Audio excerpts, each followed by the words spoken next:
उत्तर प्रदेश सरकार की मंत्री गुलाब देवी ने भाजपा कार्यालय पर जीएसटी रिफॉर्म को लेकर एक प्रेस वार्ता का आयोजन किया। इस दौरान उन्होंने कहा कि देश में जीएसटी को लेकर केंद्र सरकार का फैसला हर वर्ग के हितों को ध्यान में रखकर लिया गया है। जीएसटी की नई कीमतें हर व्यक्ति के जीवन में खुशहाली लेकर आएंगी। राहुल गांधी का दिमाग सही से काम नहीं कर रहा, इसलिए वह हाइड्रोजन बम की बात करते हैं। भाजपा कार्यालय पर प्रेस वार्ता के दौरान उन्होंने मीडिया के सवालों के जवाब भी दिए। उन्होंने कहा कि राहुल गांधी की बातों को कोई भी सीरियस नहीं लेता। जैसे ही वह कोई बात कहते हैं वह हंसी का पात्र बन जाते हैं। राहुल गांधी का दिमाग सही से काम नहीं कर रहा है। कांग्रेस ने लोगों पर बड़े अत्याचार किए हैं। साथ ही उन्होंने कहा कि यूपी सरकार ने प्रदेश में जाति सम्मेलनों पर रोक लगाकर अच्छा निर्णय लिया है। आजम खान की जेल से रिहाई पर अखिलेश यादव द्वारा दिए मुकदमा वापसी के बयान पर उन्होंने कहा कि अखिलेश यादव का यह बयान अदालत को चैलेंज देना है। अदालत जो फैसला लेती है वह सोच समझ कर लेती है। अदालत का फैसला सर्वोच्च होता है।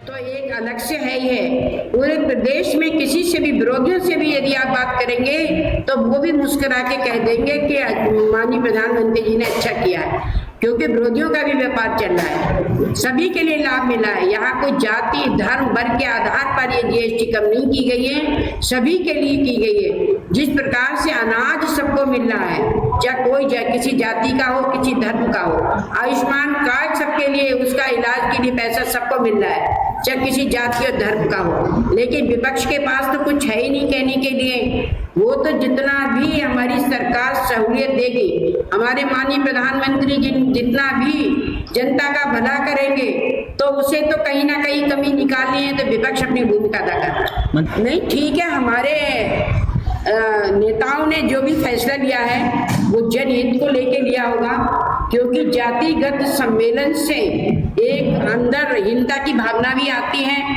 और एक द्वेष की भावना भी आती है। तो उन्होंने जो भी निर्णय लिया है वो अच्छा लिया है।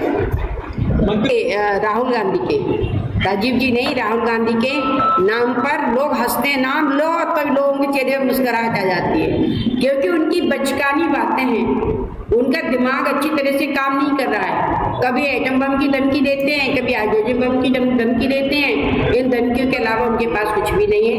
और कांग्रेस के सारे अत्याचारों से आप परिचित हो चुके हैं। जो जो उसने अत्याचार किए हैं, उन अत्याचारों के लिए कोई भी माफ नहीं कर सकता। ये न्यायालय को चैलेंज देना है। माननीय न्यायालय के द्वारा जो भी निर्णय लिया गया है उसमें हम लोग कोई भी टिप्पणी नहीं कर सकते। माननीय न्यायालय सर्वोच्च है और वो जो निर्णय लेता है वो अपने विवेक से सही लेता है।